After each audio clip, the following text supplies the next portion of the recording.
মেহেরপুরের গাংনী উপজেলার কাথুলি ধলা সীমান্তে মাদক ও চোরাচালান বিরোধী অভিযান পরিচালনা করে ১৪ কেজি গাঁজাসহ আজিবার রহমান ৬০ নামের এক ব্যক্তিকে আটক করেছে বর্ডার গার্ড বাংলাদেশ বিজিবির জওয়ানরা। মঙ্গলবার ১১ ফেব্রুয়ারি দিবাগত রাত ১২:৩০টার দিকে কাথুলি ধলা বিওপির সীমান্ত এলাকার মাঠ থেকে মাদকসহ তাকে আটক করা হয়। আটককৃত আজিবার রহমান উপজেলার কাথুলি গ্রামের পশ্চিমপাড়ার মৃত নিচিন শেখের ছেলে।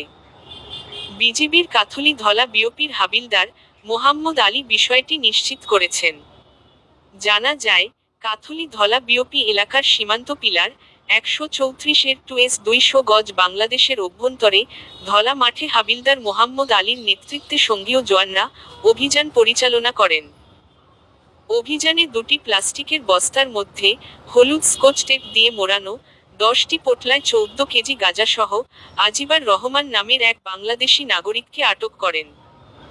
আটককৃত মাদকদ্রব্যের আনুমানিক সিজার মূল্য ৪৯,০০০ টাকা। আটককৃত আজিবার রহমানের বিরুদ্ধে গাংনী থানায় মাদকদ্রব্য নিয়ন্ত্রণ আইনে মামলার কার্যক্রম প্রক্রিয়াধীন রয়েছে।